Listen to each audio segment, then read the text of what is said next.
name's Kim Warner, and it's my pleasure to share with you some thoughts about what I call the ministry of permanent funds. Sometimes they're called endowments, and that's okay, but because often people don't associate endowments with churches like they do with colleges and other institutions, I use this phrase, the ministry of permanent funds.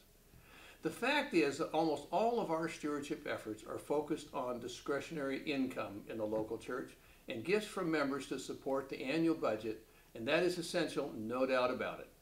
However, those churches that also give attention to gifts from their members' accumulated assets find a great deal of success both for the long-term financial health of the church and for the satisfaction of their members. The decision to promote and receive gifts for permanent funds starts with the congregational leadership. I often say there are two ways for these extraordinary gifts to come to the church. One is by grace, and the other is by grace plus intentionality. We know that grace is always the undergirding for bequests from wills and other planned gifts, but the fact is that far more will come to the church with a dose of intentionality. The session and the pastoral leadership need to ask themselves if they want to encourage this form of giving. Actually, even if they choose not to encourage such gifts, it behooves the session to adopt policies that not only guide the use of such funds when they arrive, but let the membership know that such gifts are welcome. Suggested policies are on our website, tpf.org, and they can be adapted to take into account funds already established at your church as well as those the church wishes to develop. It would take far more time than I have here to tell you stories of how such policies have been used in the church, but suffice it to say that this is the most essential beginning point.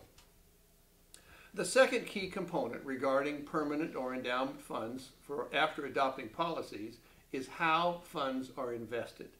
If they're invested too conservatively, members are not motivated to add to those funds, and likewise if they're invested too liberally, they are not motivated to add those funds. So you need to strike a balance that's comfortable to people for long-term funds. The third key decision point for church leadership is how much each year is spent from these funds. Again, if too little is spent from these funds, members aren't motivated to add to them because they say they're just accumulating a pile of money. Or the reverse, if too much is spent each year, people are not motivated to add to the funds because they say they're going to be gone in a matter of years. So again, strike a balance. The fourth factor in the ministry of permanent funds is what any money from these funds is spent on. This is not the time to try out something brand new that you're not sure the church would support because it just lends to misunderstanding. But it is the time to take those things your church already does and do more of it because of income from these endowments. The last component for consideration is telling the story. The basic rule of thumb is do not spend any of these funds on anything that you cannot tell the congregation. And if you do spend them, tell the congregation.